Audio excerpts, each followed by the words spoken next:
I just tested my audio. Can you hear me? Yeah. Yes, great. Great. Yeah, Thank it's you for very clear. inviting me. Good. Morning, G. Morning, yeah. Afternoon. Nearly not lunchtime. Oh, Nilina. Oh, yeah, okay, sorry. We got a different times, yeah, 3 hours. That's okay. Gimana, Prof? Kita mulai, Prof. Yeah, okay.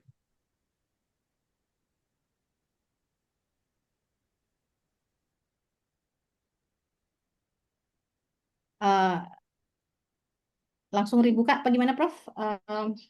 Moderator dulu, nanti saya sudah itu. Oke, Oke, Bismillahirrahmanirrahim. Good morning, everyone. Our distinguished keynote speaker, Associate Professor Dr. Jiwang, and also our honorables, the chairman for Center of Research and Community Development, Professor Marzuki from Mandalas University. So Professor Marzuki represent the rector to over delivery opening speech this morning. And our college also distinguished guests and students. It is a pleasure and honor to welcome you for the important seminar entitled Accessibility as a Key for Modern Hospitality. Will be delivered by our best college, Professor Dr. Jiwang from the University of Queensland, Australia. Today we gather to explore the topic that stands at the heart of contemporary tourism and service excellence, ensuring that everyone, every individual, regardless of physical ability, age, background, can enjoy equitability, access to travel, accommodation, and hospitality experience. Today's seminar invite us to rethink how hospitality business operate, innovate, and compete. It challenged us to ask, how can the sector remove physical and technological and attitudinal barriers? And how can we collaborate to create more inclusive environment? And how can accessibility strengthen customer satisfaction, loyalty, and sustainability growth? So through the meaningful dialogue today and sharing insight, I believe we will gain new perspective, especially for students and our college in Andalas University and also outside Andalas University today, to drive the positive change. Whether you are an academic practitioners, your voice is crucial. So together we can help shape a hospitality landscapes, not just available, but also truly accessible for everyone. So let us begin with the important conversation. I would like to introduce Dr. Professor Jiwang.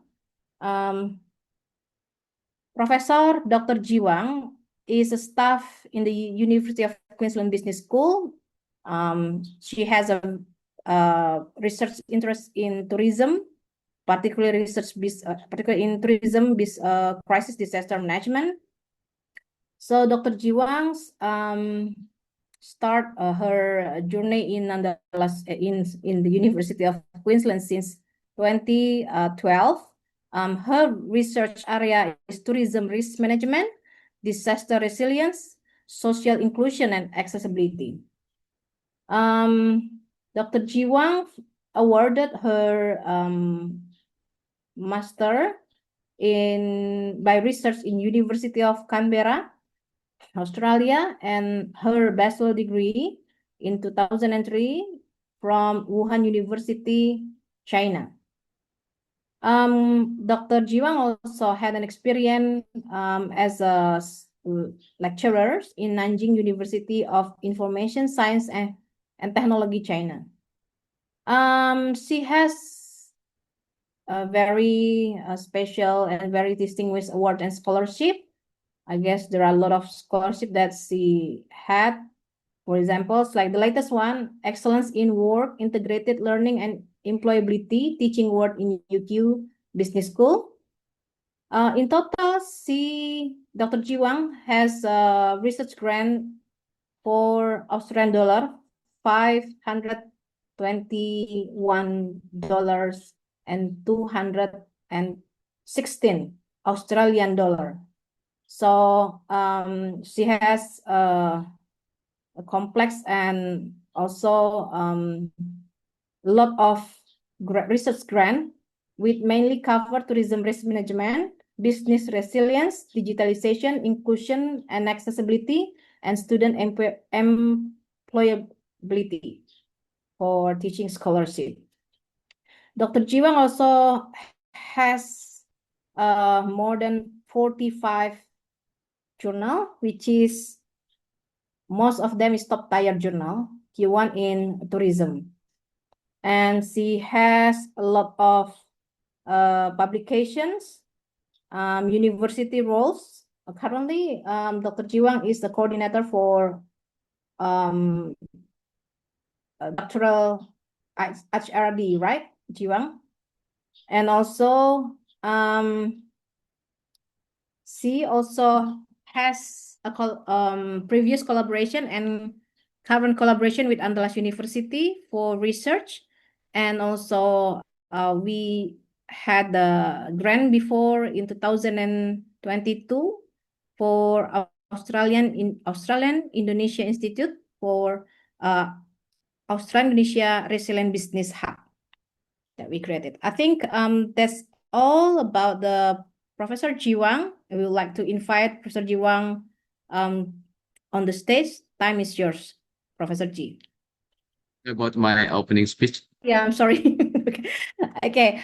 Before I'm so sorry. Before Professor Jiwang deliver a special speech, we would like to invite our chairman for Andalas University Research Center and Community Development, Professor Marzuki, on the stage. We welcome you, Professor Marzuki.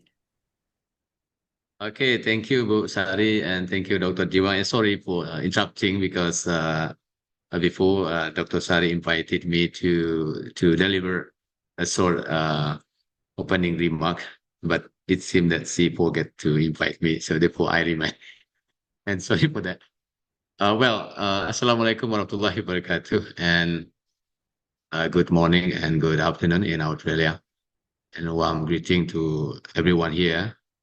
Distinguished guest speaker, Professor Jiwang from the University of Queensland, Australia, and our great moderator today, Dr. Sari Lenggogeni from Universitas Andalas, our college, fellow researchers from Andalas, the student, and also all participants joining us today.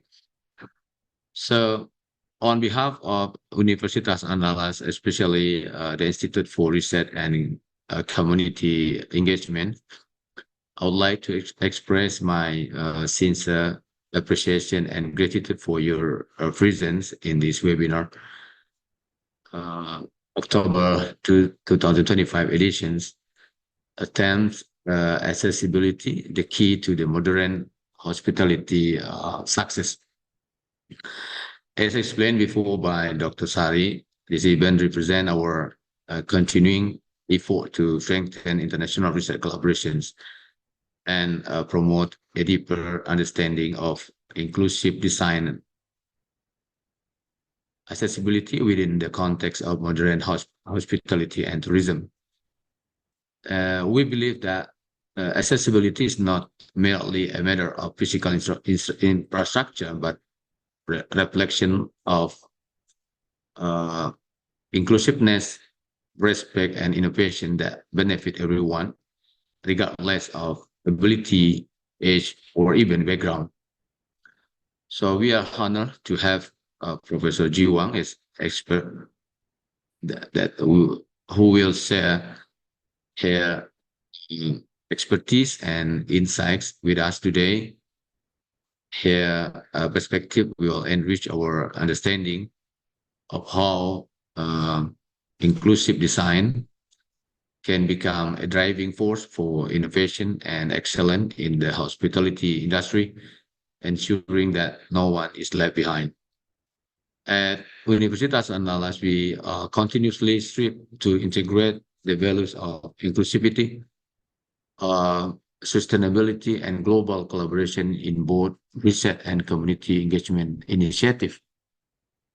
Through program like this, we have to encourage our academic community to contribute actively toward a more equitable and accessible society. I would also like to extend my appreciation to the organizing committee, especially to Dr. Sari and all participants who made this event possible today. May today's discussion inspire new ideas for us, future collaboration, and shared commitment toward a more inclusive, human-centered hospitality industry. Thank you very much. Assalamualaikum warahmatullahi wabarakatuh. Waalaikumsalam warahmatullahi wabarakatuh. Thank you very much, Professor Marzuki, for his opening speech. Apologize for my forgotten to invite you this morning, Pak Marzuki. Okay, I think it is a honor for us to invite Professor Jiwang on the stage to deliver her topic regarding the accessibility in modern hospitality industry. Professor Jiwang, time is yours. Thank you, Professor Marzuki and Professor Sari. I'm very honored to be here to talk about accessible and inclusive hospitality. With this technology, Zoom, we have better accessibility in terms of online conference and webinar. So I think this is the one example. Technology can help us to better communicate around the world. So I visited your university last June and had a lot of engagement with your senior leaders, students, as well as a lot of the researchers. So I'm very honored to join you again online today and hope my topic can inspire you in terms of your study, your research, as well as your community work. Because I realized after the conversation with your rector, your vice chancellor about the community impact, I realized University of Andalas put the community efforts and the well-being at a very important position.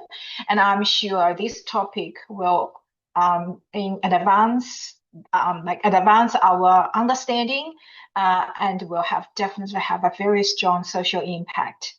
So let me share my slides so that everybody can see my PowerPoint. And I will also share two very quick video during the presentation, and hopefully you can access to that. All right, so okay, let me share.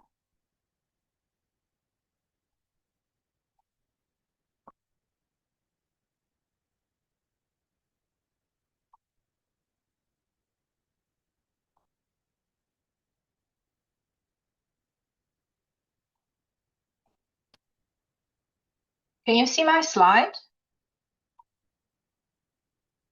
Yes, Yes. I would like to move this to another screen.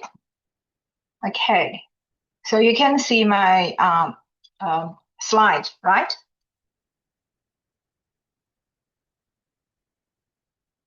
Sorry, how long I have to present?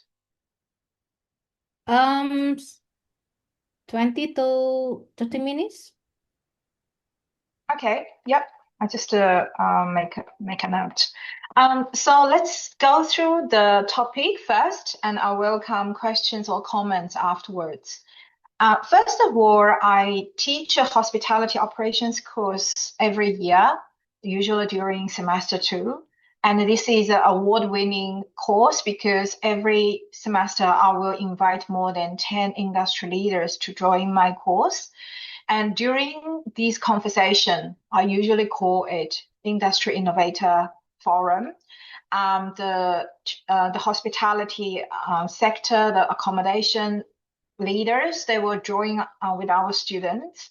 I usually have more than 1 to 2 hours conversation beforehand, before the semester, with each of the guests to identify the challenges for hospitality operations.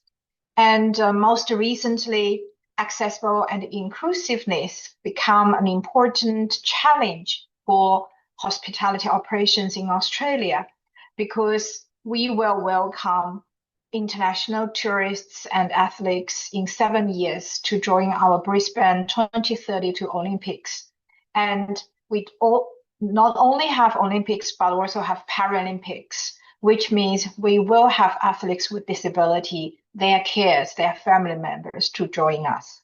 In order to welcome a lot of the international guests by then, Queensland in Australia is the province, the state I currently located, have a lot of initiatives try to boost the development for accessibility.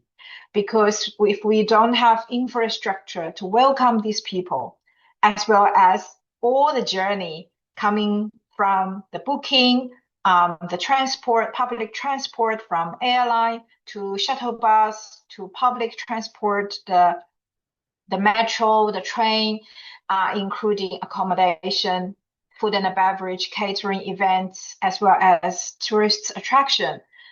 People can't visit us and people won't have good experience. Therefore, in the last 2 to 3 years, Queensland has invested more than 10 millions of money to boost accessibility. That's the beginning of the story that I want to share with the audience in Indonesia, because a lot of time the mega events will create an opportunity for us so that we can integrate the major issue, the major challenge, and at the same time to boost the development of the tourism and hospitality events management. So that's the foundation and the context for me to start this topic in my course this year. And also we do have some guest speakers from disability support organization to join us to explain to our students, business school students, to see what are the challenges, what are the opportunities for us to tackle the problem. And that's why I think it's important to for us to understand there are a lot of core concepts in this area. I can't cover everything within 20 to 30 minutes, so it's just a very very short snapshot for our audience to understand why it's important and how we can tackle the problem. What are the areas we need to consider? Because when we talk about disability, it's not only about mobility disability, can also relate to vision impairment, as well as neurodiversity. So that's a huge, very big research area or study area that our students and as well as our academics can consider. And more importantly, how can we do it? How can we enhance hospitality through this accessibility awareness? That's why I cover 3 areas today. And this is just a window for you and me to see how exciting to understand this topic. And I'm sure everyone has used elevator or lift during your lifetime, right? When we have the stairs, we can't, or we have, even it's not a disabled situation, we have temporarily injured our leg, or we just feel exhausted. We don't want to climb the stairs. Elevator help us to reach the level we want to. So in the tourist attraction, whether or not those stairs can be overcome is the problem. I'm not sure how many audience, how many delegates today can recognize the place in my picture. So this is the iconic building in Canberra, the national capital in Australia. It's a war memorial. And as you can see, it's a heritage building. It has a lot of stairs. If a visitor or their families want to go to the up level with the stairs, definitely it creates obstacles. So we can't carry the wheelchairs. It's very heavy, right? And a lot of time, the old buildings, we can't change it easily to increase or establish the lift. Therefore, there are a lot of other solutions to help.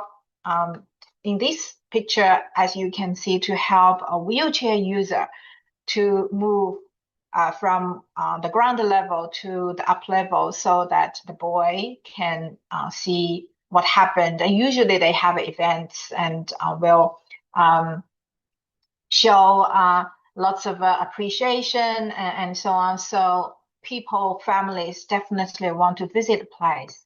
So in terms of benefits for this adjustment of this lift, we can see, yes, it's good for a wheelchair user as well as their family. If the boy can't go to upstairs, the family probably don't want to. So it will benefit their family members, right?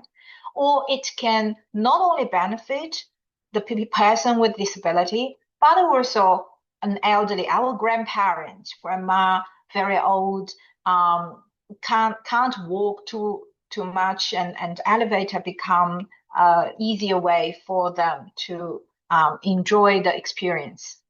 These are the pictures I taken in British Museum. British museums in the building have a lot of stairs, and people definitely want to see those collections. People come from all over the world, want to look at those collections, but with the stairs, it's hard.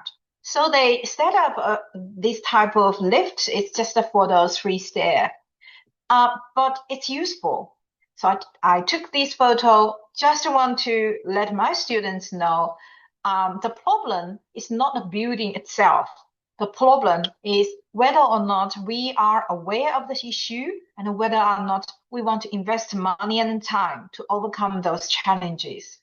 So a lot of time when we talk about accessibility, people always say there are 2 models to evaluate the issue. It's the mindset. The previous mindset is the medical model. So say I wear glasses, or sometime we have disability. People will say that's your problem. If you can't access to a place because you are a wheelchair, or you have vision impairment, you are blind, you can't see, that's your problem. But there is another discussion talking about the social model of disability. So people will believe this is not an individual's problem. That's the society or the design problem. If we accept these people as normal, we can always create system infrastructure to welcome them. So as you can see, these lifts, they create solution, and the problem won't continue, right? So people will say, those obstacles, those challenges are not problem for these individuals. These are the problem for the design, a problem for the social system, a problem for the social awareness, and so on. So we first need to enhance our accessibility awareness and know how to improve it. Let's look at this lift. So we talk about who can get benefits when we advocate or enhance accessibility and inclusivity. But why does that matter? Look at this very modern contemporary lift. You will see this is different to many our old, very traditional lift, because they don't have a particular button of the level. It's a screen.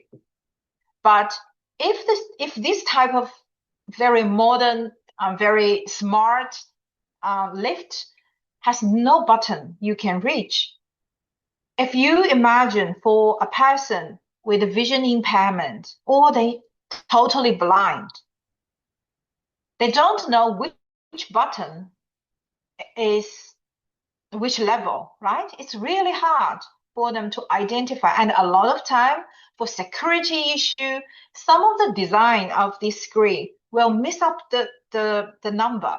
So it's not from 1 to 12 or 1 to 20. They mix the number and they just want to test the people whether or not you are robotics or a person. So then you click the button or floor you want to, I mean, not button here, the number you want to reach. But it's really hard for a blind visitor or guest to get to know. So that is the optical. And as you can see, when we promote the smart solution technology, if we don't have that awareness, you actually create even bigger challenge for people with disability or for elderly. You can't see those screens clearly and so on. So the point in this slide I want to emphasize is if a hotel they doesn't have an accessible elevator, for example, this one, it's smart, but it's not accessible for all, then people are excluded. So even say not only a person with vision impairment, could be a person with very big wheelchair, those powered, so have the wheelchair with power, usually they are very big, very high. And whether or not this wheelchair can get close enough to the button, that's the question. Or whether the blind person, as we explained, whether they can choose the level they want to do, want to go, and how long the doors stay open. Sometimes we will notice the door open or close very quickly, and we even couldn't control it, and we still in the lift or still outside of the lift and can't pass it. So that's the design problem. And also, is the elevator always level with the exit, which means a lot of time when we get outside the door, we are not sure which level it is, right? It's mystery. We need to give a guess, and we get outside. Oh, finally we see the number of the floor and realize it's wrong, and we get back to the lift. So because of those reasons of the previous slide, I want to say we need to develop accessible and inclusive hospitality for all, because tourism is so big, and this topic, I just want to use hospitality, in particular accommodation, as an example to broaden your knowledge. Tourism definitely, as I said, it has a very broad range of benefits. It has environmental, social, economic benefits for the society. So when we talk about accessible and inclusive initiative, we need to consider different type of benefits as well. So when we look at the benefits for accessibility, we will say from customer perspective, for a person with disability, they want to go to somewhere. It's their human rights, right? You can't say because I'm a vision impairment, so I don't have rights to participate in a performance, a music performance. I can hear, right? I can listen and hear the music. Or if I'm a wheelchair user, you can't say I can't participate in a sports event. I still want to watch the tennis, let's say the Australian tennis match, right? I still have the human rights. So from customer point of view, it's their human rights. From a supply perspective, accessible and inclusive hospitality will create economic benefits because it's a market. So you are actually expanding your market and you will generate revenue. If you consider the number of people with disability, that's nearly 1/5 of the population around the world. Some countries might have even higher percentage of their residents or citizens with disability. And because of the aging population, we will have more and more people will get benefit from accessible services. So from the supplier's point of view, it's also the corporate social responsibility. So you have duty of care to look after your guests. It will be good for your brand, for your destination image, and also will create competitive advantage. If your competitors, they don't have these accessible products and services, then you will have very good chance to gain extra money. I'm showing some statistics related to accessible tourism 2024 in Australia, published by Australian government. As you can see, travelers with accessible needs will become a key contributor to the visitor economy. Nearly 70 million trips, 97 million nights, overnights they will stay, international and domestic travel, and that will create nearly 30 billion spend.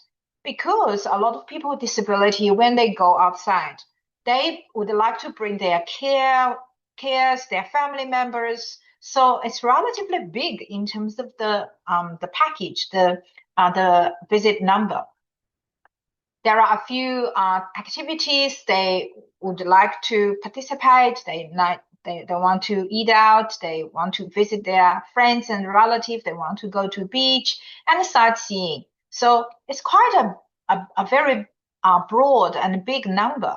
So this figure also compare different states in Australia in terms of a leading destination for travelers with accessible needs. So people with accessible needs go beyond the disability, include elderly, also include families with young kids, or somebody with temporary injury, or you have some medical condition, you just want to enjoy those accessible services. So these are just a few numbers to talk about people's needs and how suppliers can consider and to meet their needs. So I just, because of the time, I just quickly skip. But as you can see, this shows the benefits for business. Business, they want to generate revenue. They want to earn money to survive. Therefore, this is the most important KPI or priority. If we can show you can earn money through your investment in this important accessibility, the business will definitely take it. This is a few sustainable development goals that we can tackle, especially that's from United Nations SDG, and the SDG 10 is a reduced inequality, and SDG 11 is sustainable cities and communities.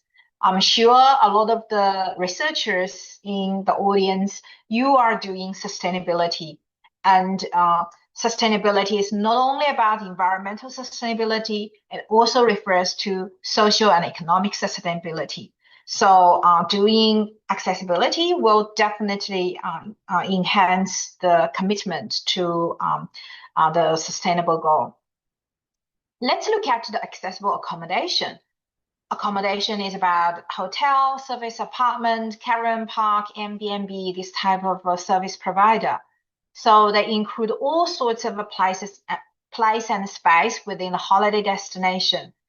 And there are a lot of very detailed area can be considered, such as bathroom, kitchen, toilets, parking slot, and so on. So I'll give you some example here.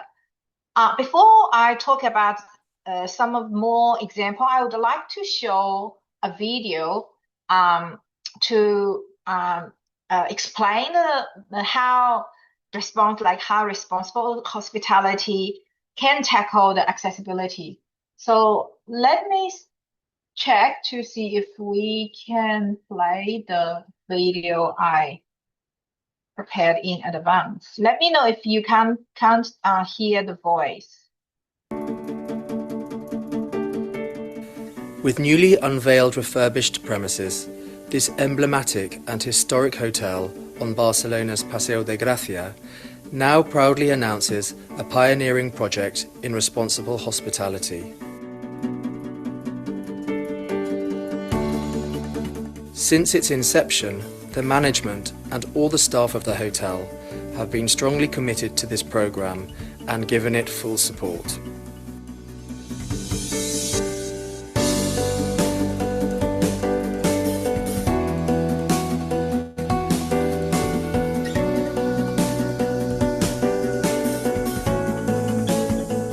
Taking advantage of the comprehensive renovation that Majestic Hotel and Spa Barcelona has recently undergone, we have done everything possible to ensure that the hotel is fully accessible for everyone by removing all physical barriers.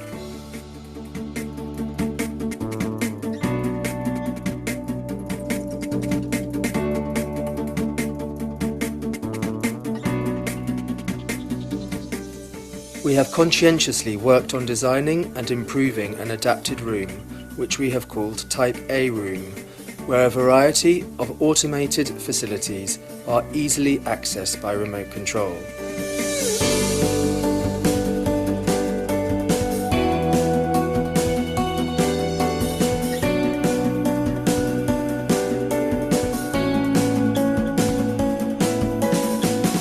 We are confident that our guests will find it comfortable and that the fixtures and services provided will make it possible for them to be fully self-sufficient and to have an enjoyable stay with us.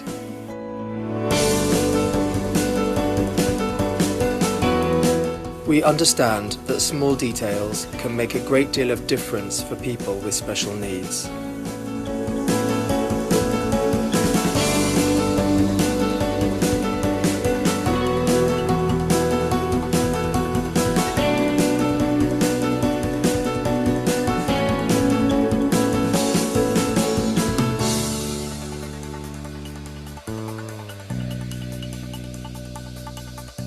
Because in reality, it is places and not people that have shortcomings.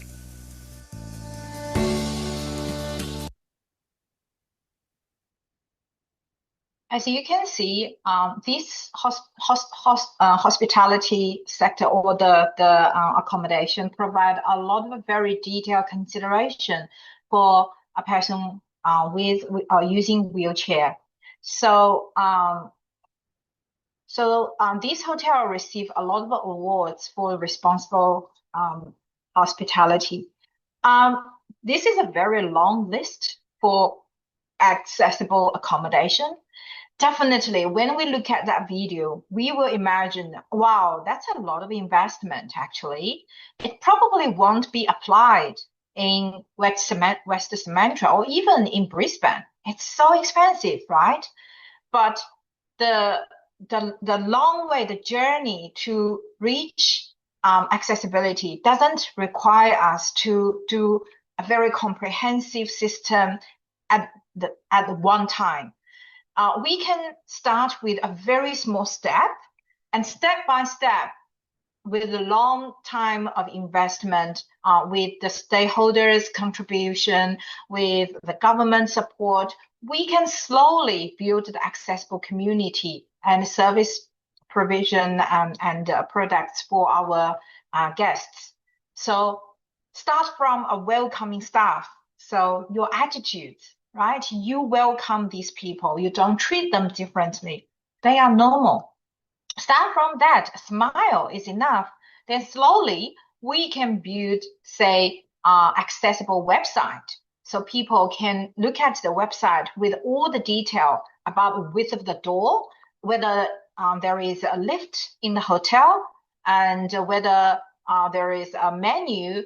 A blind person can also understand the food and beverage provided, as well as many other big things. So we can start small and make sure we consider this. These are the photos taken by one of my PhD students who is a wheelchair user. And so he shared with me about accessible bathroom. If I invite you to look at this garbage bin, you will notice this needs foot or feet to open it. It's impossible for a wheelchair user. So even this room is claimed to be accessible room. However, there are still areas for improvement. And in terms of, say, this bench, whether the wheelchair can be closed, whether the height is appropriate, then we need experts to tell us to improve it. Look at this picture, you will see this towel racks too high. He couldn't adjust the shower head, right? This little chair for a person with disability is too small. And usually you need a bigger space for them to take shower. And for this picture, if they use their wheelchair, they can't access, right? They can't move to the inside of this shower room. So you don't need to read this slide, the text. When you only look at the picture, you will identify the problem. And there are many other things in terms of the doors, whether they have a little step, as well as the direction of the door to be opened for wheelchair user. And the car parking. So my PhD student, he can drive actually. So this is a car redesigned for a person with mobility disability. So he actually drives. All the control is with hands, not for feet. And before he, let's say, drive the car, he has to reset up the wheelchair and put them into pieces and put in the back seats. Therefore, the space for disabled car parking need to be big enough for the door to be fully opened. If somebody, for example, this car occupied the disabled car park slot, and his car can't open the door, he can't get on the bus, get on the car, or get off. So it's really important for the designer to give enough space for disabled car park slot, as well as a person with no disability, you don't put your car in a disabled car park area. As I said, disability doesn't mean it is a physical accessibility. There are a lot of disability you can't see them directly. We call it invisible disability.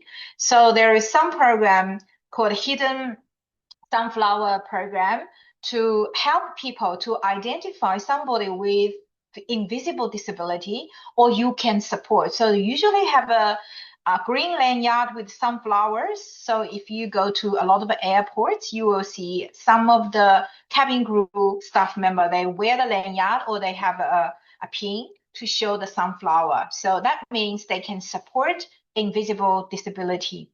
If you see somebody wear the lanyard, they have slightly different lanyard and a card, you will see, oh, somebody may have ADHD or autism, and you need to look after them carefully. So in the past years, I work with Autism Queensland to look at the program, the hospitality services, how to improve the awareness and how to make sure the staff member can look after people who have those neurodiversity. And there are a lot of the programs currently happen in Australia to enhance inclusivity. Now I want to show a second very short video to see, to let the audience know, we as a researcher, we can advocate for that. And it's important for us to also do some responsible research topic. So this is the video my university helped me to make, and we try to work with At the University of Queensland, we are developing a new approach to increasing and accelerating research translation for impact. We call this humble discovery, where knowledge discovery and the deployment of solutions occurs through interdependent collaboration with researchers, industry, and the community working together. It's humble because we recognise researchers don't have all the answers, or even all the right questions some of the time. We need to work with partners to help us identify the real problems that need solving and then build solutions together. Our research is about accessible tourism for people with disability. About 4.4 million people have a disability. If we can consider this market very good opportunity for tourism businesses. Without understanding the needs and the barriers of people with disability, they can't serve them better. So I want to work with the industry to solve the problem. We can really help industry to have really rigorous ways of using the knowledge that we have. So our mission then is to reduce the distance between problems and solutions, between research discoveries and research impact. We need to work with partners to identify the real problems that need solving and then build solutions together. So if you'd like to partner with us on this mission, we would love to hear from you.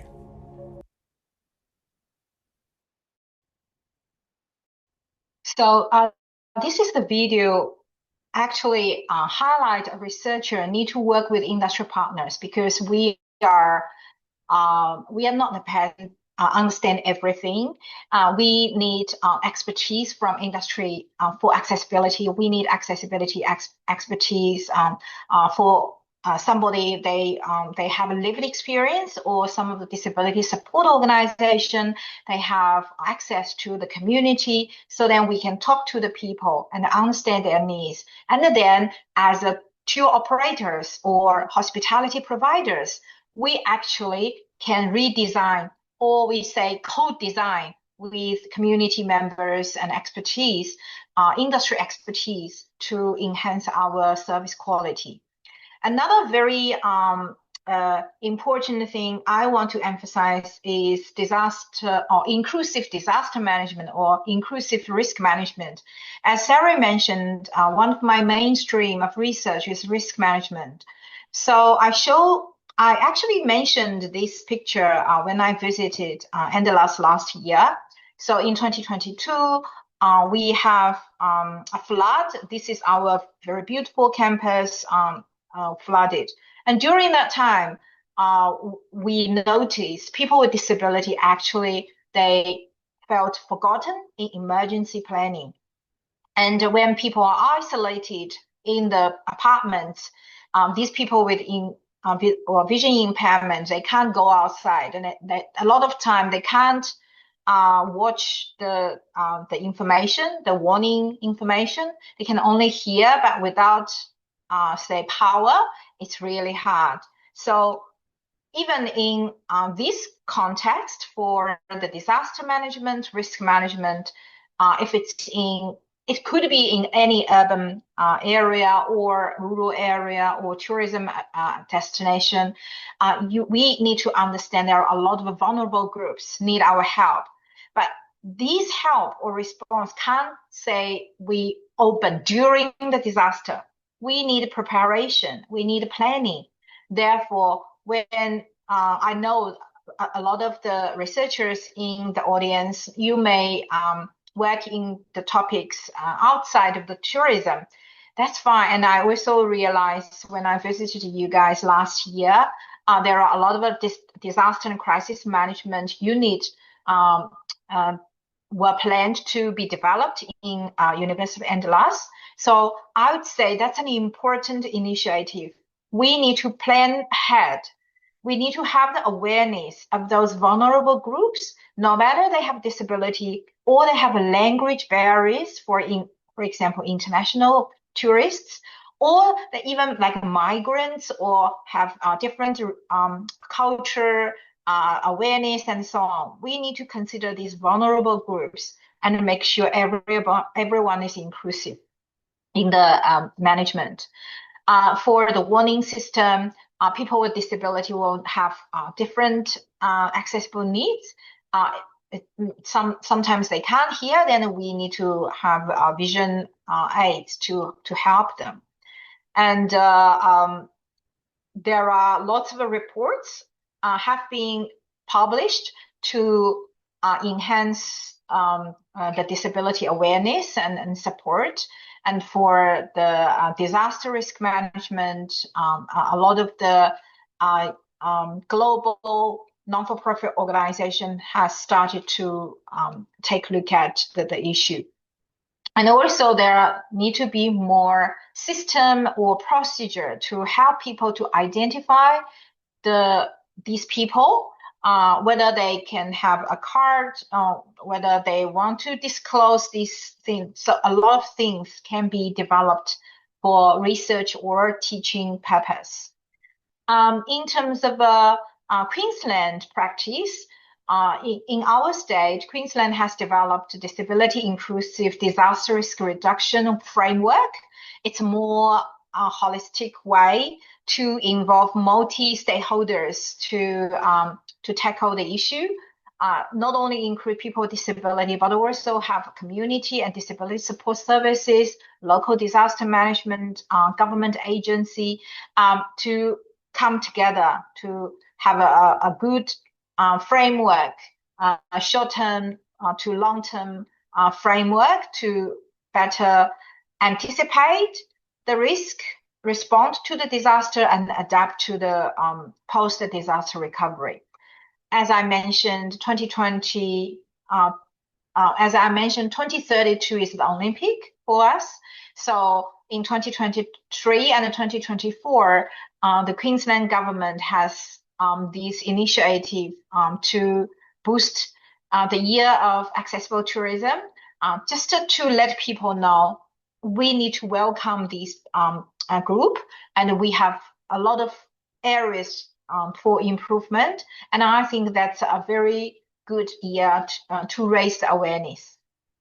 So mega events create opportunity, and then as a researcher or the teacher, we need to pick up the opportunity to, let's say, work with the industry, work with the community, and to produce the research outcome with good social impact. So recently I worked with Sari and a few other colleagues, my collaborators in the Asian country, and we try to apply for a grant, which is also develop accessible and inclusive tourism.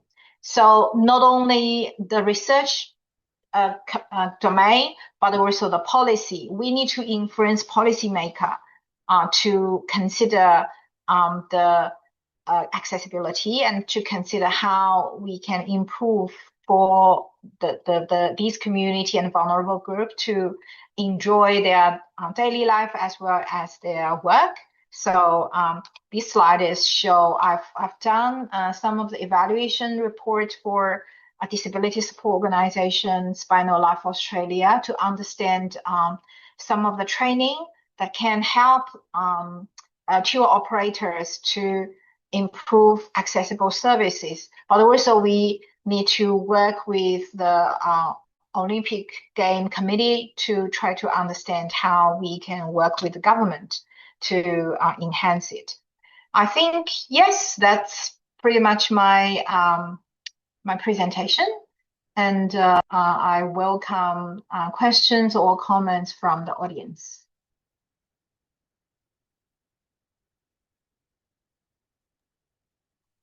Thank you very much. Very insightful presentation, Professor Jiwang, regarding the topic of the importance of accessibility to ensure, like the chairman said, no one left behind. So we understand that accessibility is a human right, especially but for the hospitality industry. So I think it is a time to open the question and answer sessions. We will to invite the question If anyone has the questions, you can raise a hand or put your questions in the chat box.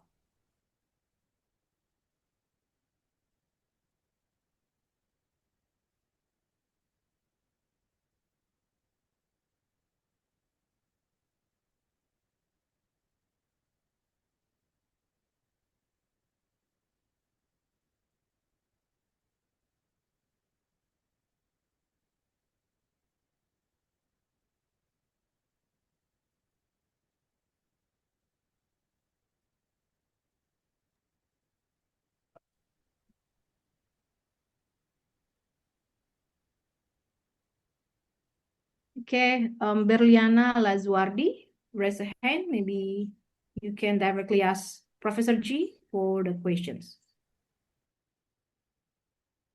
Hello. Hello, Professor G. Thank you, Ma'am Sari. Okay, I think I want to directly asking you a question. I know it's very insightful from what you shared to us, but I think I want to ask about I'm truly inspired by how people with disabilities in Australia can live so independently, because I saw that I don't know, I see that I saw that disabilities in Australia is to be specific can live independently, so like driving, working, and traveling confidently. So from your experience, what are the key social or policy factors that make this possible? I think that's all, Professor G. Thank you so much. Thank you. This is a very important and good question. Thank you very much, Berliana. Bapak Ibu, kalau ada yang mau bertanya dalam bahasa Indonesia, silahkan tuliskan di chat box. Nanti saya akan coba translate ke Profesor Jiwa. Okay, Professor G. I think this is a very important question because the reason I want to bring more collaborators in Asia Pacific and more developing country to work together on this topic is because the difference between different countries have different policy, different insurance scheme. So in Australia, yes, you are right. The person, the people, the community with disability, they have relatively good social support. So Australia has NDIS, so National Disability Insurance Scheme, will look after a lot of areas to support daily life or the job for people with disability. This is a very big system nationally to provide financial and social support for these vulnerable group. But even my friends or collaborators with disabilities still think it's not a perfect system, still have lots of issues, lots of problem. The reason we need to do this area is because a lot of society have low awareness of the importance. So I know in a lot of the developing country in our Asia Pacific, people are still looking at the business opportunity for most of the non-disability region, and they still think this is a niche market. But I think my argument is we are not only looking at disability, we try to look after our parents, our grandparents, and one day we will become an old lady, old grandma.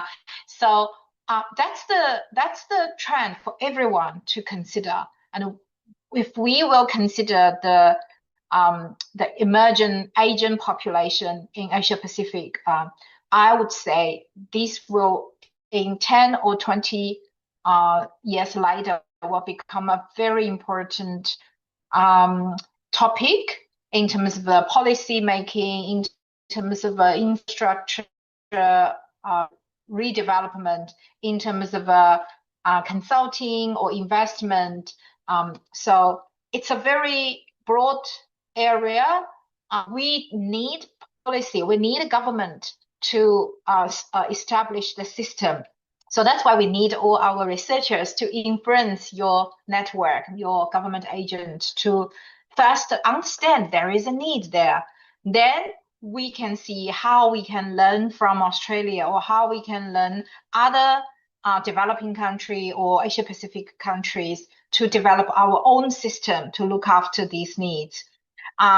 Because I would say, for the human rights perspective, we can't ignore, let's say one day, our grandparents, our parents, or ourselves, if we need something, and people say, oh, you're not part of the society. You are the minority. We won't provide services for you because of this and that. I don't think everyone wants that situation, or although maybe most of our audience doesn't have that disability accessibility needs so far, but one day everyone will face the challenge that we are getting while we are getting old. So it's I think it's the task for us to understand the gap in the system, in the social system, and understand there are some potential practice that we can enhance, we can innovate to increase accessibility. But as I said, yeah, the problem is there. That's why I think it's worth doing. It's difficult, and but it has its social value. So yeah, hope my answer respond to your concern, Beliana. Thank you, Dr. Is it okay, Beliana, or you want to have another feedback?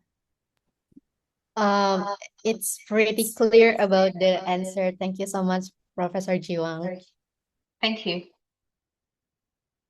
Okay, thank you, Beliana. Is there any other questions? Boleh nanya dalam bahasa Indonesia, Bapak Ibu. Yes, please. Can I? Hello. Professor Ahmad Suraji, welcome you to All right. Thank you this. so much. Thank you so much, Shari, and good morning, everybody, and especially for Professor Wang. I just want to clarify you the issue of accessibility, right? And my background is civil engineering. Yeah. And as far as I'm concerned, that's one of the key issue of accessibility is talking about the roads, about the airports, as well as about the transportation. Yes. Okay. Do you think that we need to understand well, how do you define the accessibility in the case of tourism infrastructure development? Please advise us how to improve the accessibility, not only dealing with the travel speeds, but also the quality of accessibility. Please advise us. Thank you. Yeah, thank you. Your question is a very relevant, and it's a big concern of the development of the tourism, because I also work with some organization who look after, like, one is a Vision Australia, look after vision impairment, and Spinal Life Australia, they look after mobility disability. They are involved in a lot of government projects related to public transport. So at the moment, Brisbane has the Cross River Railway. So the railway, so the train will cross river under the water, and we have metro. Because lots of infrastructure to prepare for the Olympics. So you are absolutely correct. Those public transport is the traditional area for to consider mobility and accessibility. So my point today here is more related to sometimes the soft area of tourism, because tourism actually connects all kinds of a sector. Without the transport, you can't arrive your destination, right? Without the airline, airports. So it's a system. It's a journey system. So it starts from transport to accommodation, and you need the services. So what I try to say is accessibility is not only about mobility. It also involves inclusivity. So in terms of the design of the lift I mentioned earlier, it's just the screen. If it's just a digital screen, people with vision impairment can't select the floor, and that's the design mindset. And I'm sure in civil engineer or urban planning, universal design is a very, very hot topic for a long time.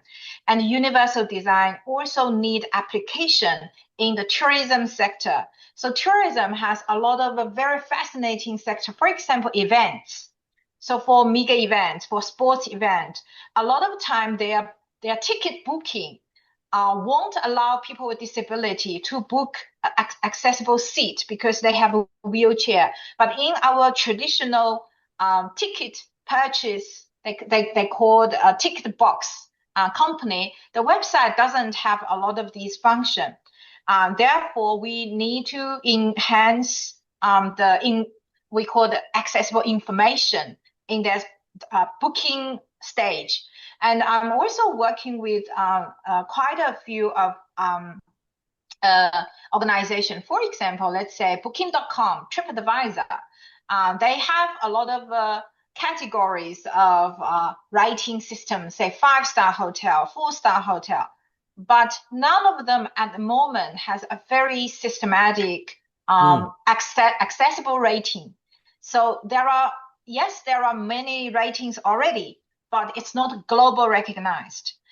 Even in Australia, we have different kind of rating system for accessibility, but there is no national recognized to say this is the system, this is the accreditation. So I think for tourism, that's a very important area to develop the guidance, the standards, and like ISO system. We need those, but a lot of time, as you can see, the building, the IS system is mainly about the safety, the fire evacuation. But we will not set up, say, you need to tell people the height of your reception desk, right? You won't tell people whether the width of the door, so a wheelchair user can go through. So I think it's a long way for us to develop the system. When you ask me to define accessibility, it's the task right now for our researcher to define what is accessibility. What does that mean? What does inclusivity mean?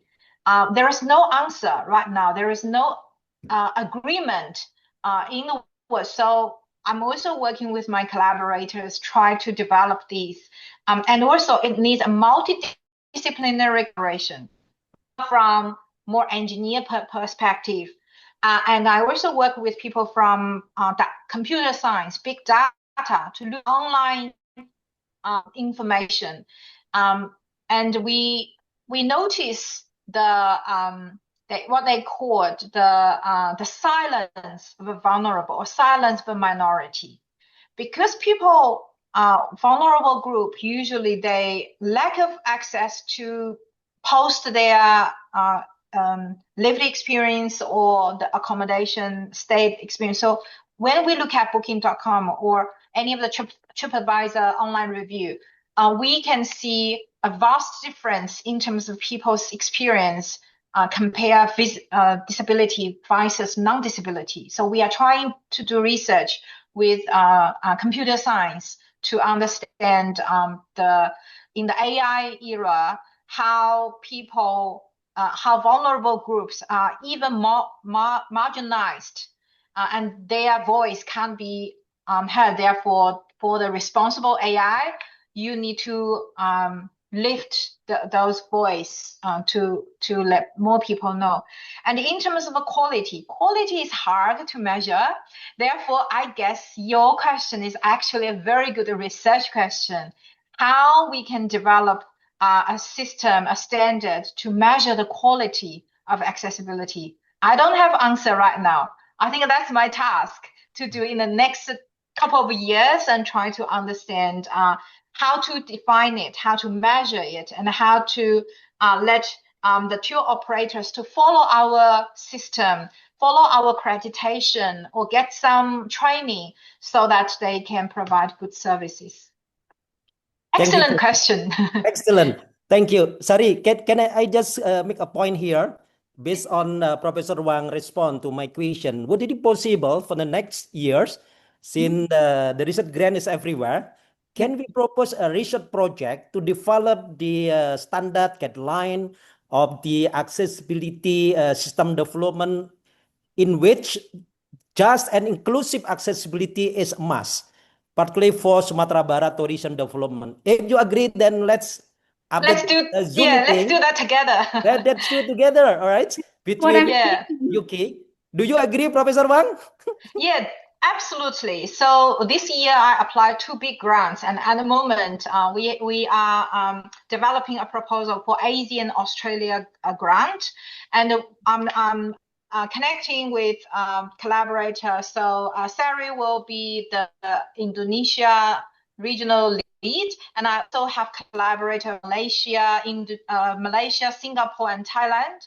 And I also have very strong support from PATA, so Pacific Asia Tourism Association. So they provide training, they also have accreditation, and so on.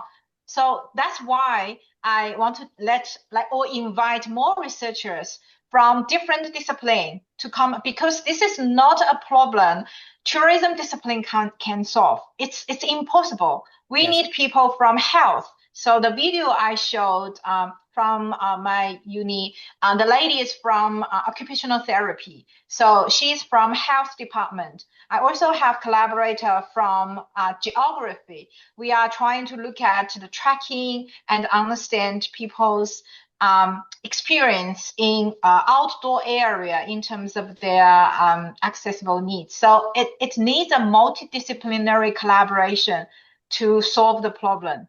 Yes. Thank you. Thank you. Thank you, Prof. Sari. Okay, let's do it for the next year's project proposal. Thank you. Yes, definitely. Thank you, Professor Aji. It was a very interesting discussion, I think, this morning, and it opened the insight for thinking the topic for that we can collaborate with Professor Ji Wang in Australia, because currently Professor Ji Wang focus on this topic, and since this topic is very interdisciplinary research, we can also invite the other researchers from Andalas and others university that can solve this issue in West Sumatra, because Professor G, I think the what we call the attention for accessibility in developing countries compared to developed countries is very different.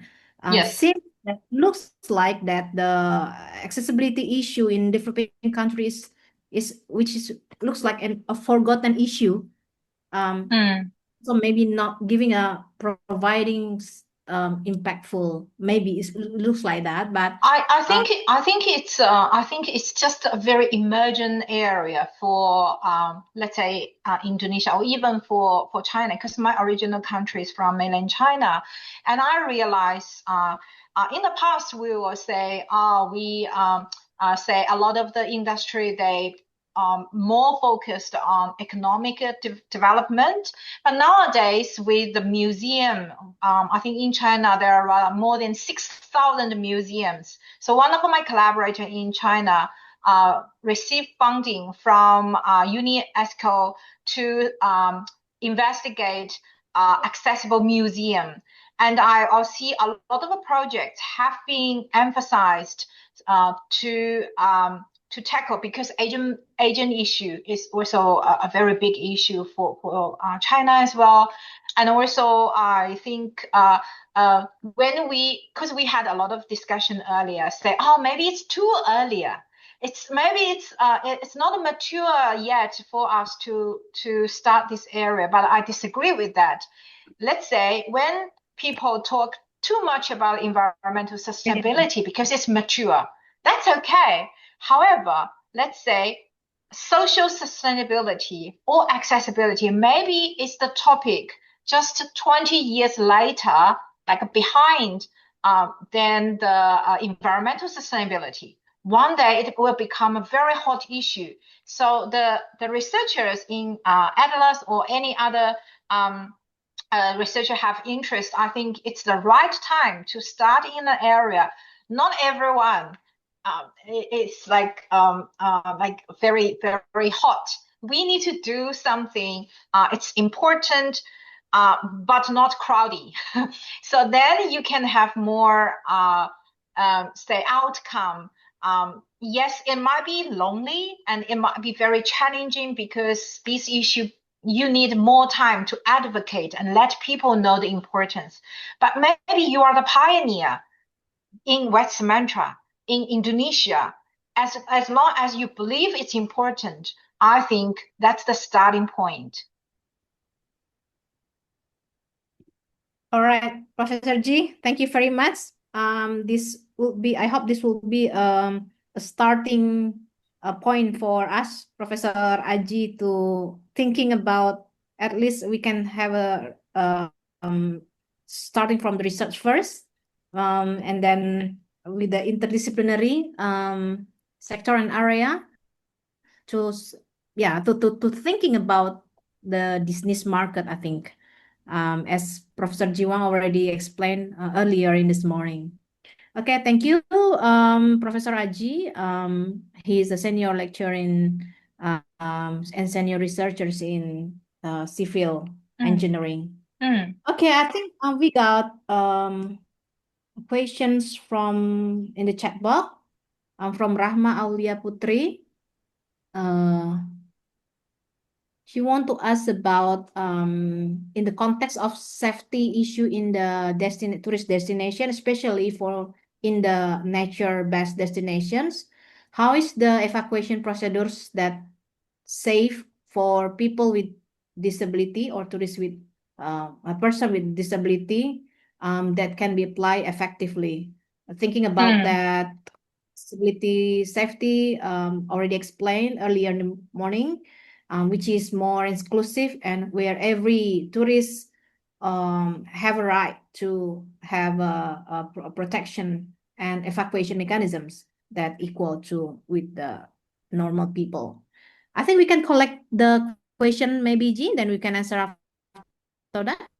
Yeah, I'm very okay glad you want to answer one by maybe I just provide some comments. So I'm very glad that Professor Akimat Suraji has already developed the topic title for the research proposal. So very, very active. Thank you so much.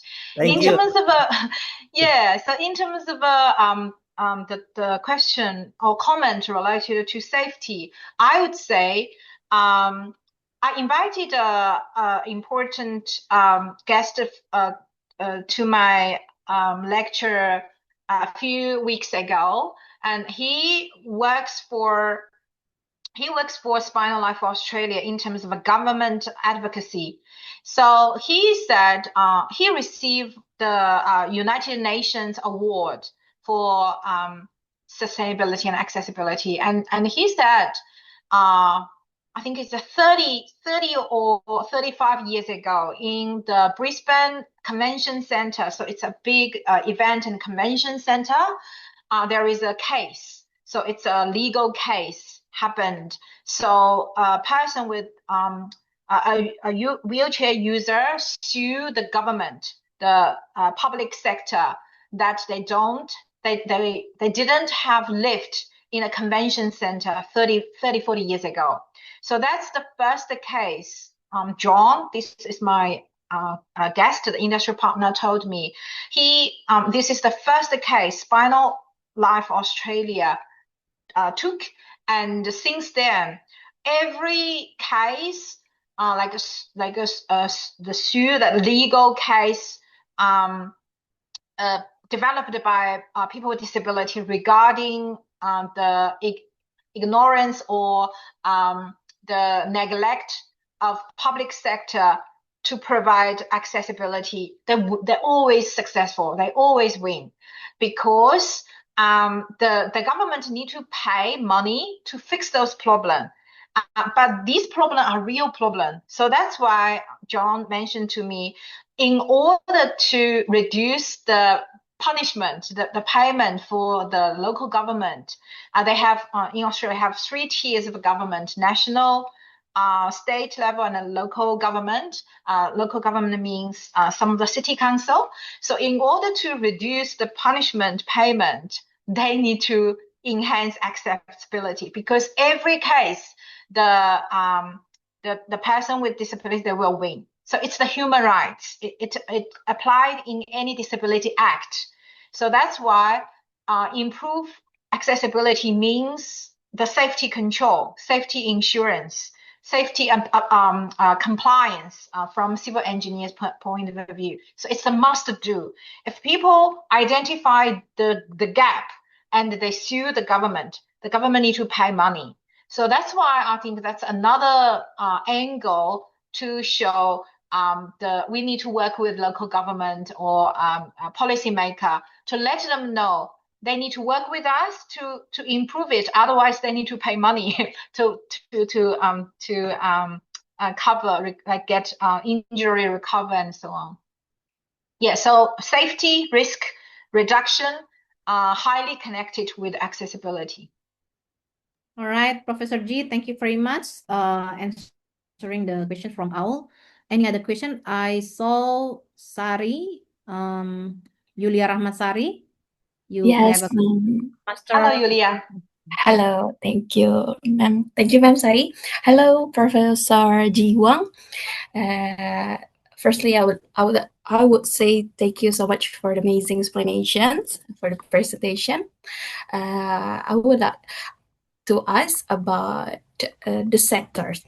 According to you, which sectors need this access the most, or which industries require this access the most? Thank you so much. Thank you, ma'am. I think this is two perspectives. One is demand side, one is a supply side.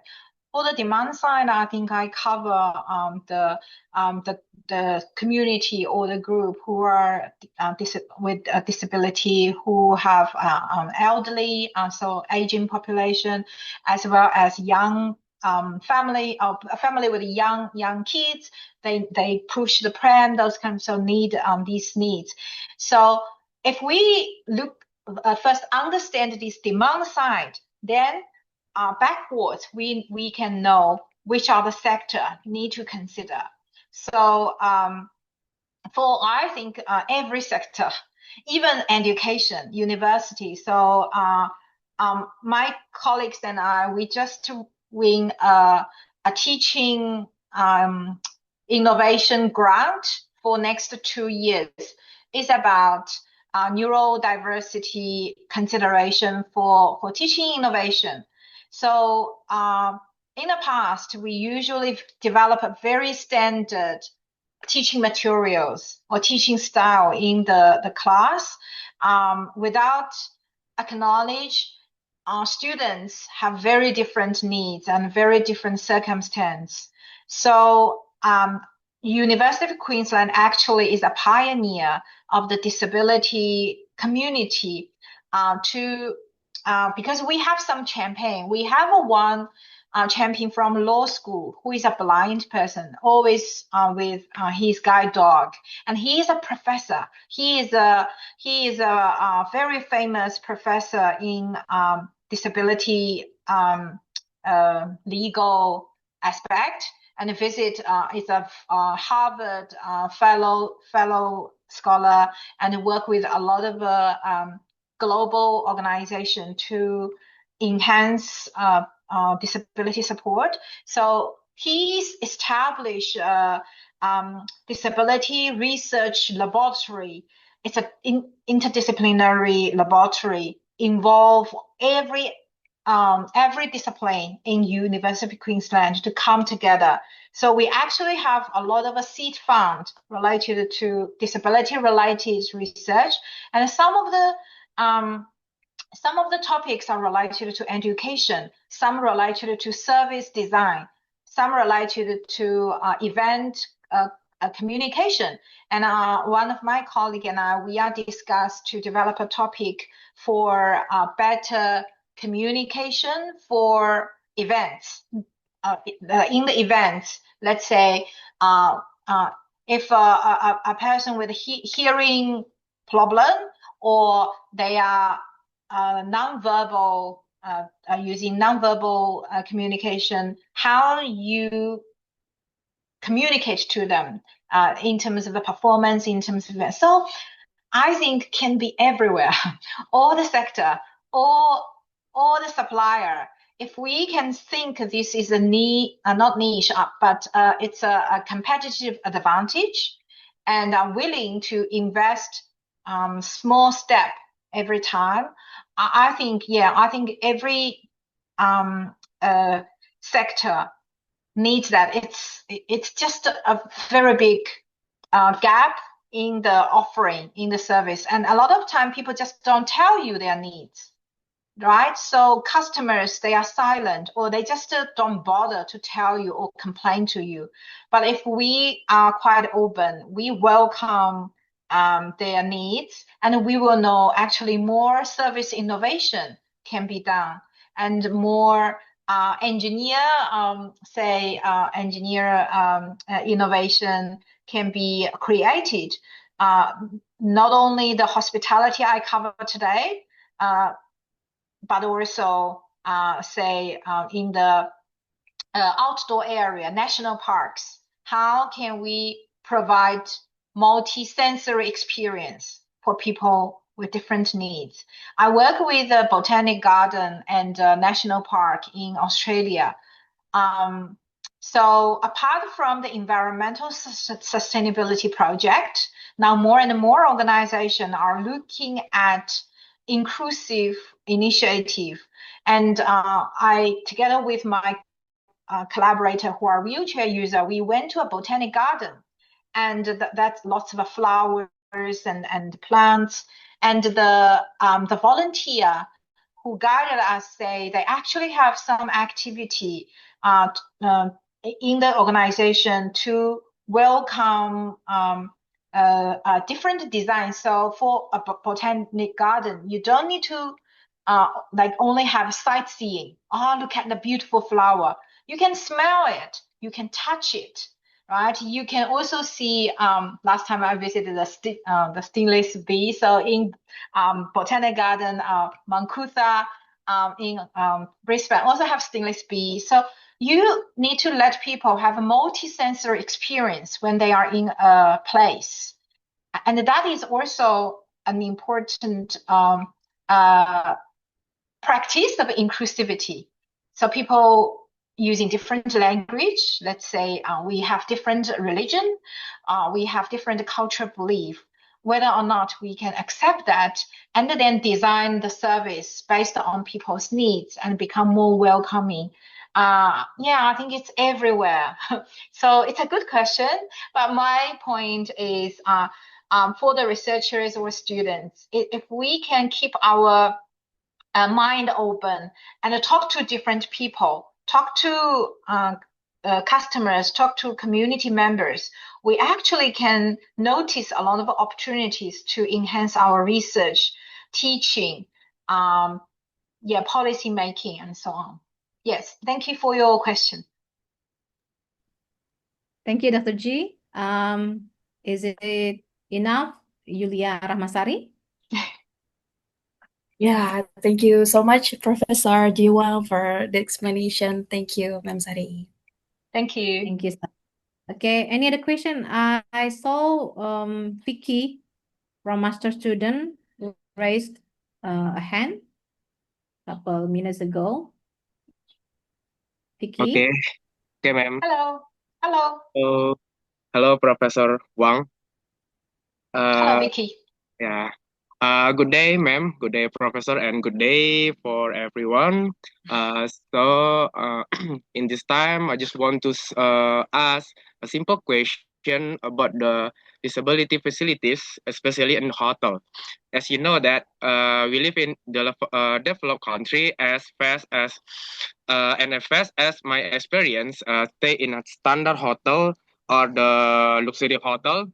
I rarely see the disabled people come to the hotel by himself. They usually come with the other people or the guidance.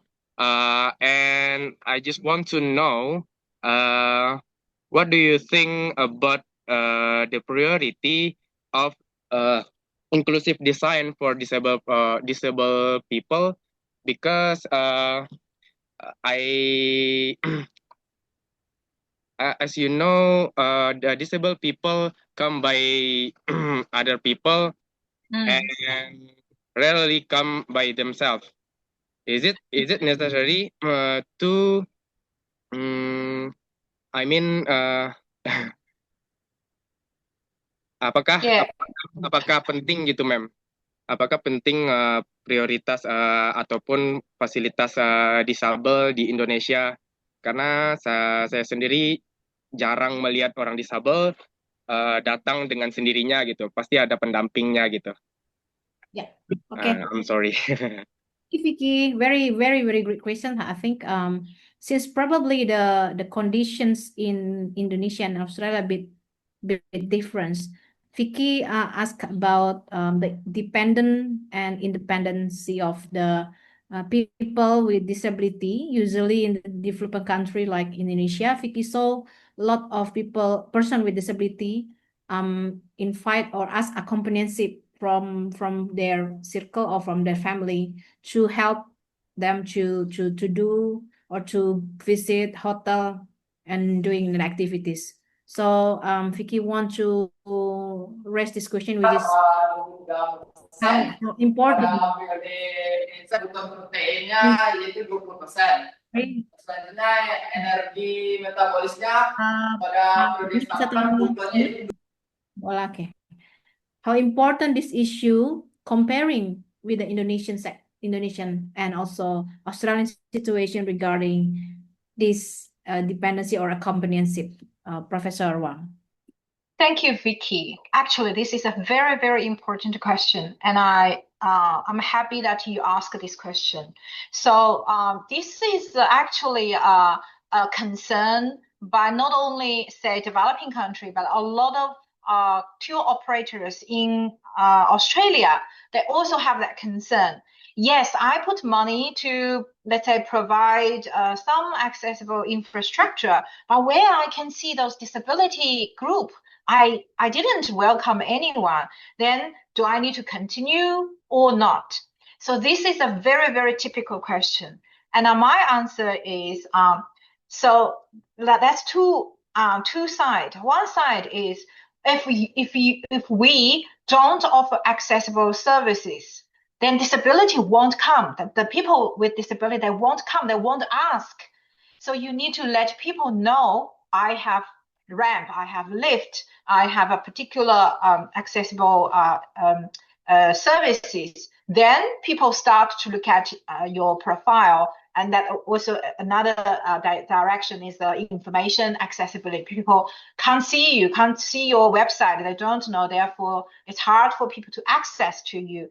But that mindset actually is common. So it's a very good question. So we can't say because at the moment I don't have people with disability, like customers with disability, therefore I do nothing. In that case, we never will welcome any people, any customer with disability. We need to be prepared. Even it's just a small step, be prepared. Let people know I have lift in my hotel, or I have a room is in the first floor, or at least you share the information. Slowly people will start inquiry. Oh, do you have this? Do you have that? Then we can keep improving. So this is the first, I think, the mind. Stop operators to say, oh, because this group is small number, small percentage, I don't bother it. I won't look at them. I have enough occupancy rate. My room is always 80, 90%, so I don't bother them.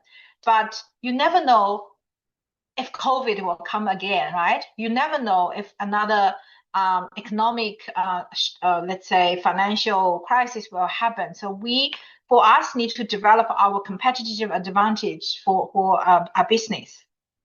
So that's important.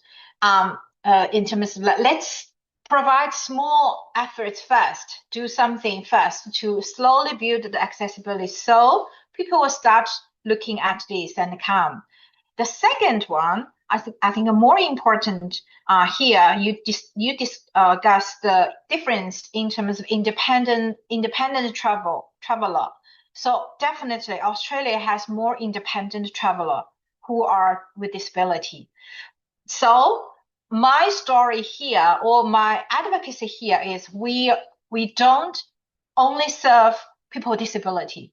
We serve our grandparents. We serve the family with young kids. They are also very hard to, let's say, look after a little baby. They need a pram, so they also have accessible needs. Therefore, we need to shift the attention. Say, oh, I only serve disability. I think we need to tell people we actually serve accessible needs. Everyone has that needs. If we tell that story, then I guess people would love to put some efforts. And the third, more importantly, we need a champion. We need storytelling, storyteller.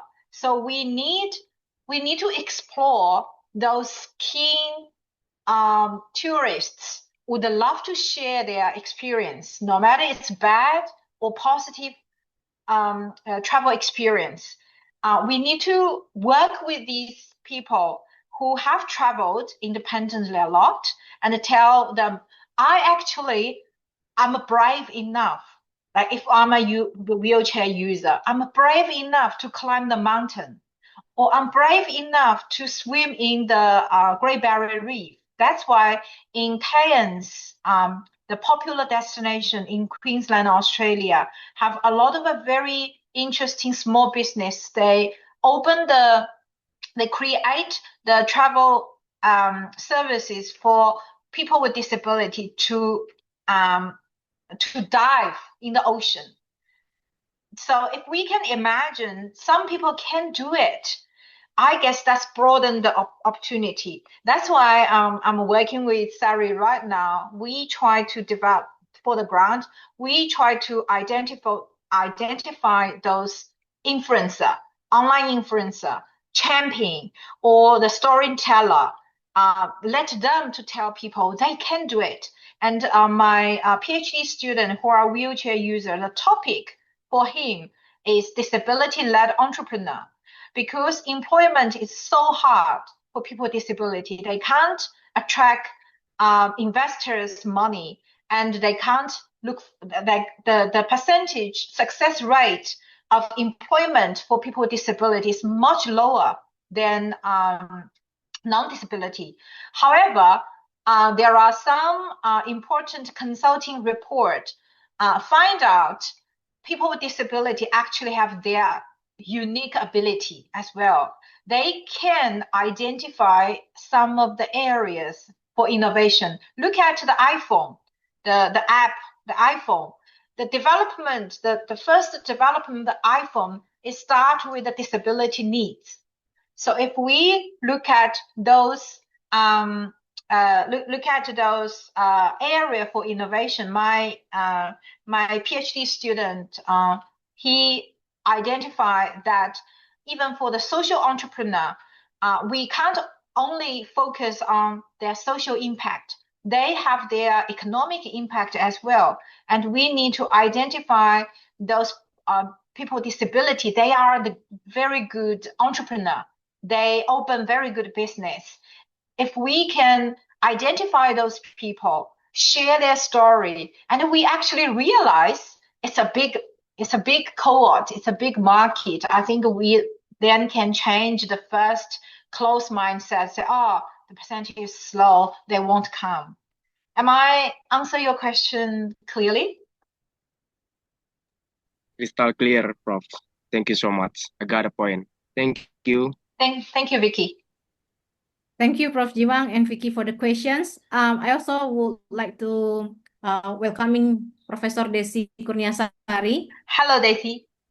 Hi, nice to meet you, Jiwang. Yeah, Professor Sari working with a person with disability for her research, also her community development for entrepreneur. I think Professor Sari maybe can share a story regarding the entrepreneurs and You told me last year, I remember, or Yes. early this year, about the disability community. They make the clothes, right? Yes. I'm so keen to hear more about those stories. Yes. Okay. Yes. Sorry, I'm late because I got class, but Okay. I'm following you just now, and yes, exactly. It is like, I want to say a bit the story here that actually we have karajoelok.com. This is like kind of marketplace to help the entrepreneurs with disabilities to market their product, right? But we can see in here like we can see that actually in terms of donation, like Indonesian people, West Sumatran people is actually quite happy to give donation, like especially during Ramadan, right? For this like disabilities people, in the name of donation. But for the as a customer, there's like different things, right? I mean, like as a customer, the demand or the expectation about the product is quite high, and it's hard for like entrepreneurs with disability to meet this kind of expectation. That's the problem right now. So we maintain the quality. We try hard to maintain the quality actually, but sometimes it's like it's so hard to meet the expectation, especially when it's we can compare with what like we can see the normal people or the normal entrepreneurs out there. The product is like maybe excellent, but in like we said the story like what what our discussion last time as well. Like we said the story actually, like even though it's like small thing, but actually for the entrepreneurs with disability, they have a very big effort to produce this kind of things, right? We said the story, and they like quite like the customer is quite impressed with the story, but at the end maybe they just offer like donation, but like in terms of being customer, it is like so hard. Like this like our our homework now, like to make like how like to get a solution about this issue. Is it? I actually, I don't have a perfect answer, but I would like to share something. I know you have class of it. I'll be very short. So we probably need some expertise to market our product in a better way. So I work with one of my colleague from social marketing. We also discussed a lot of the potential because when I visit neuro disability service organization, they have a cafe, and the cafe, all the artworks and the cafe, the employees in the cafe are their clients of the neurodiversity people.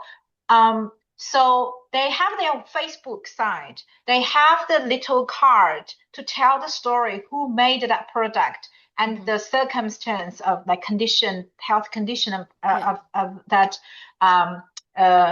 the person who created. And they also collaborate with a lot of organizations. So I know what you mean is the quality, but I also think we need maybe the concept of a co-design. So we need to collaborate with some organizations such as a museum or some of the designer, like they are not necessarily people with disability. We share the vision, say we want to promote these products. What are the best stories? We can invite students on some student projects, but I think we need ideas to co-design some of the channels or the way we market the products. We tell people who made this and what is the purpose of this creation, the product creation, and then let people to enjoy. Maybe this looks ugly, but the person who made it have a very different ability. So I think the co-design could be a concept.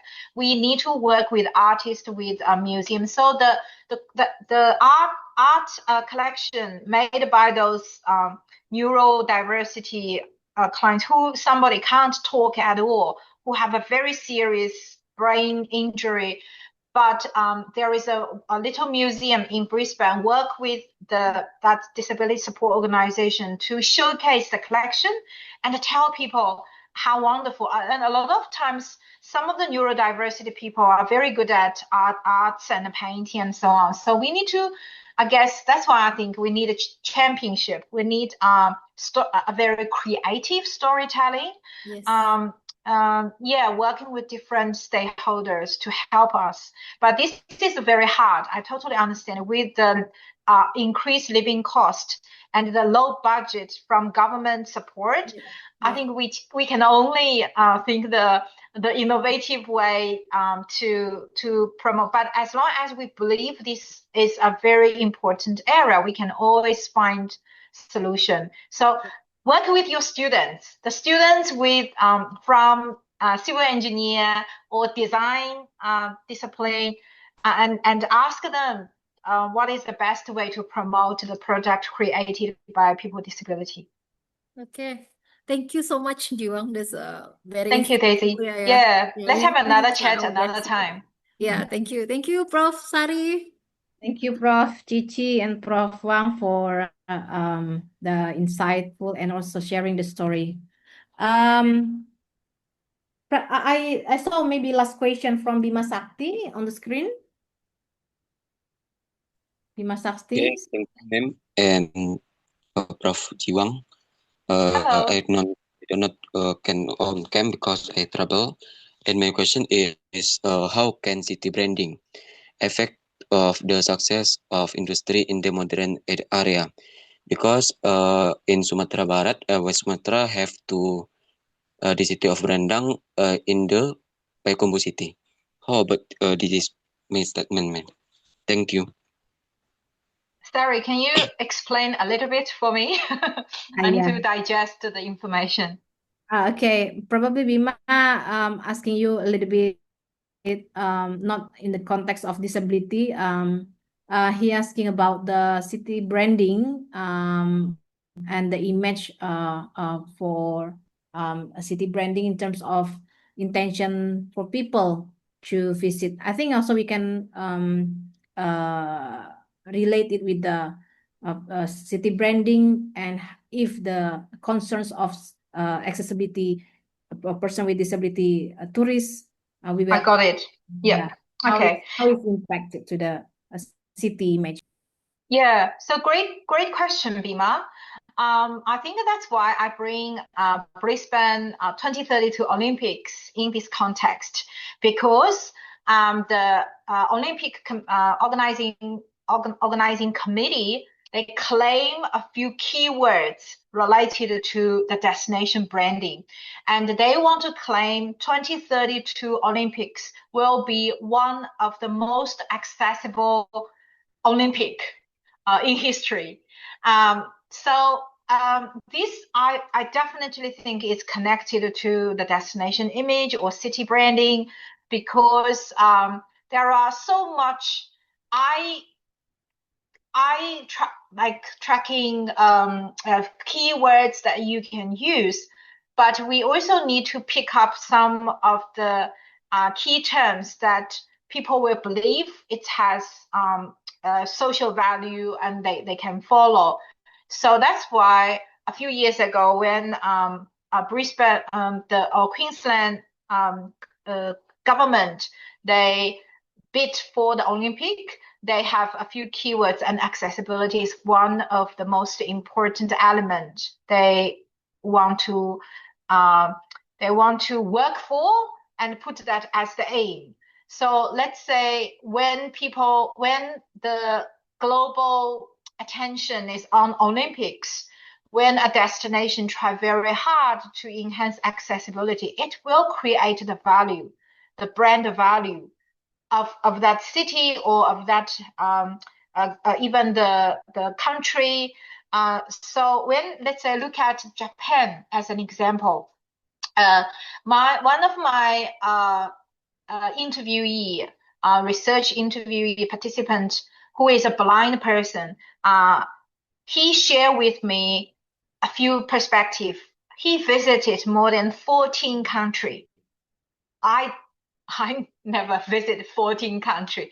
A blind participant visited 14 countries to understand the mobility of those countries, and he received funding from a non-for-profit organization. So after the visit of those 14 countries, so his name is Santiago. So Santiago told me, in terms of accessibility, Japan is the most accessible place among those 14. United States, America is not. However, on the other hand, Japan is the least inclusive society from his point of view. So as you can see, accessibility and inclusivity is different.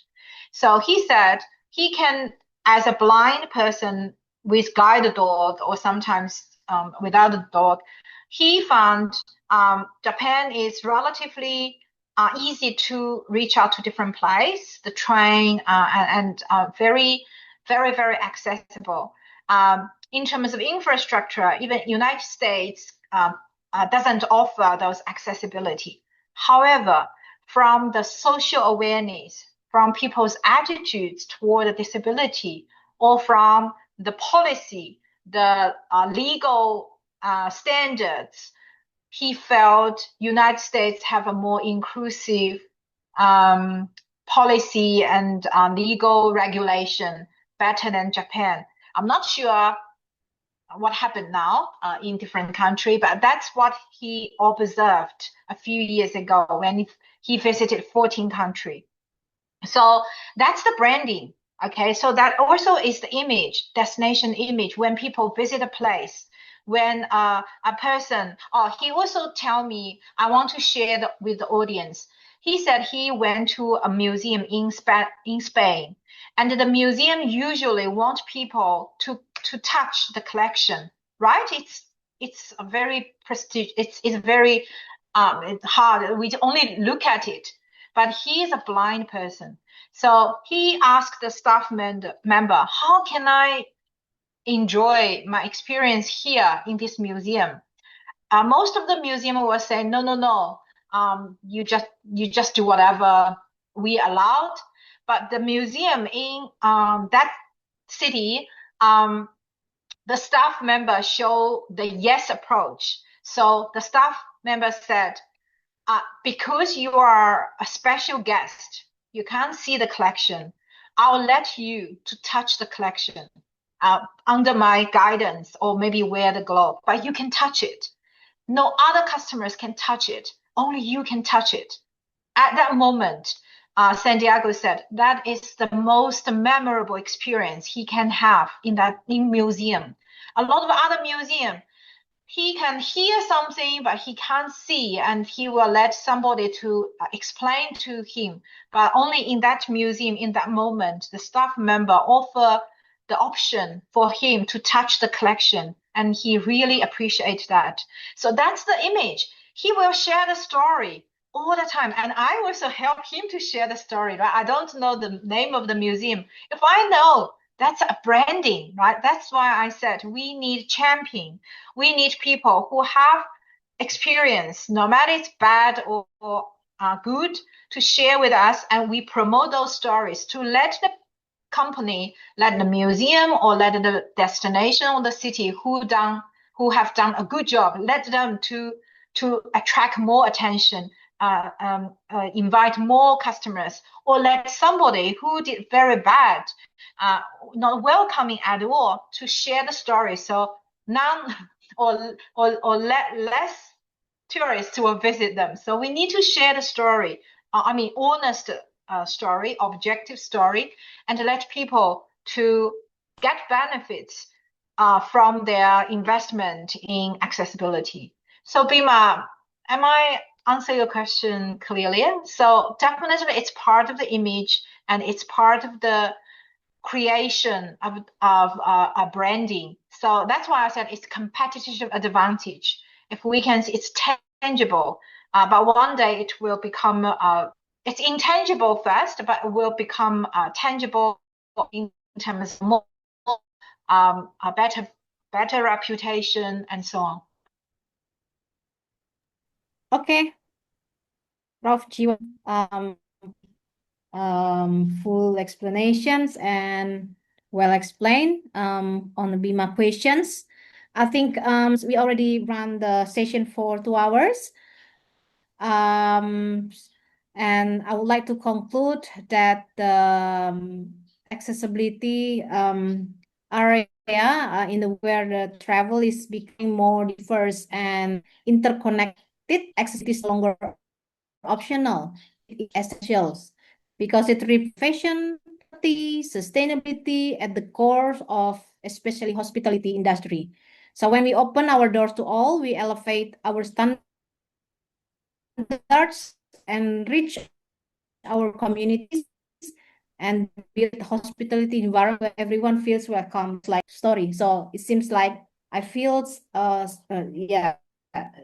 he feels special, prioritized, and everyone make this group become special. So it will become a good branding strategy for destination image, city image, or whatsoever, or even image. So Professor G, I think you explain a very thoughtful, inspiring, and encourage us to think about these sectors. And we are happy that our college, some of our college also enthusiastic to ask a lot of questions and sharing story from Professor Aji from civil engineering, Dr. Chichi, Professor Chichi from economic department, and also our master student and bachelor students. So we thank you for the times and also your insight for sharing these sessions. And before I close this section, Pak Ketua or Chairman still there? You want to close the session, or otherwise maybe I can close the sessions. So any conclusion remark, maybe Professor G?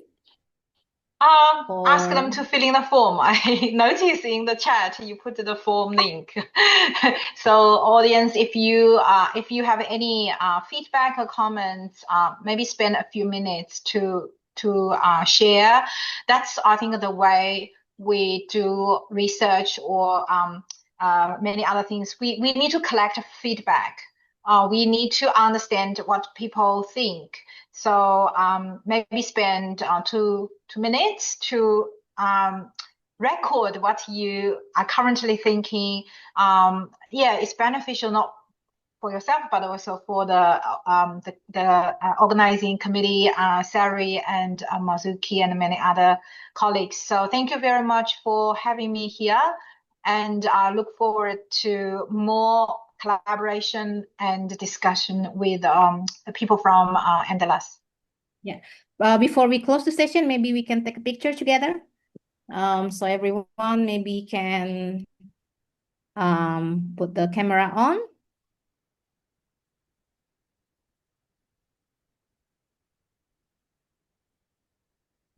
Okay. So happy to see lots of faces instead of the black spot. Okay. Okay, maybe. So because this is not from Andalas only, G, also from okay. From UNIDA, Dharma Andalas, private university, ada Ibu Tiara, Aini, my students as well. Okay, slide 1, 1, 2, Berli tolong. 1, 2, 3. Slide 2. Slide 2. We got around 90 ya. Slide 2. Assalamualaikum Ibu Ira. From the agriculture G, Professor Irawati also joined. Hello. Yep. Yeah. Okay, 1, 2, 3. And Slide 3, 1, 2, 3. Last slide, 1, 2, 3. So that. Okay. So with that, I would like to thank for your attention and Professor G also for giving an inspiring topic, insight, and dedication to advancing accessible hospitality. So thank you very much. I think we can close the session, and with Alhamdulillah, we say happy weekend, everyone, and see you again next time. Thank you, Bu Sari. Thank you. Thank you, Dr. Thank you. Hema. Thank you. We need to take action. Yes, Yes. sure. Yeah. Very Okay. interesting topic. Thank you very much. Thank you. Thank you. Thank you, everyone. Thank you.